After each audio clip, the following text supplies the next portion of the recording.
মূলত ভিয়েতনাম ও থাইল্যান্ডে শোল মাছের চাষ হলেও আমাদের দেশে এ জাতীয় মাছের পোনা না থাকায় সুস্বাদু এই মাছটিকে চাষের আওতায় আনা সম্ভবপর হচ্ছিল না।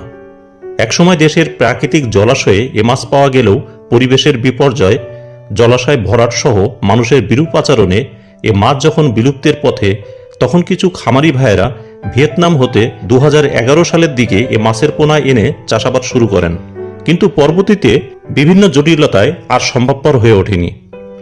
তবে প্রায় 1 দশক চেষ্টার পরে এ মাছ কৃত্রিম প্রজননের মাধ্যমে পোনা উৎপাদনে সফলতা অর্জন করে বাংলাদেশের মৎস্য গবেষণা ইনস্টিটিউট ময়মনসিংহের বিজ্ঞানীরা।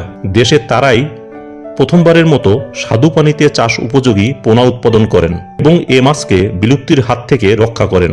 আমরা জানি শোল মাছ একটি রাক্ষসী প্রজাতির মাছ। এ মাছ চাষ সহজ হলেও তাকে উপযুক্ত পরিবেশ দিতে হবে। যে পুকুরে শোল মাছ চাষ করতে চাচ্ছেন সেটা পুরাতন এবং জলজ উদ্ভিদ সম্পন্ন ভালো হয়। অনেকেই শোল মাছ চাষে পুকুরে কচুরিপানা দিয়ে থাকেন, তবে কচুরিপানা হতে হেলেঞ্চা, কলমিলতা জাতীয় জলজ উদ্ভিদ দিলে বেশি ভালো হয়, কেননা এ মাছ আড়ালে লুকিয়ে থাকতে পছন্দ করে। যদিও কচুরিপানা পুকুরের অতিরিক্ত গ্যাস শোষণ করে থাকে, আর পুকুরের চারপাশে কমপক্ষে 5 ফিট উচ্চতায় জাল দিয়ে বেড়া দিতে হবে, তা না হলে বর্ষায় এ মাছ লাফিয়ে চলে যাবে। এরপর শতাংশ প্রতি 20 থেকে 30টি পোনা মজুত করা যেতে পারে।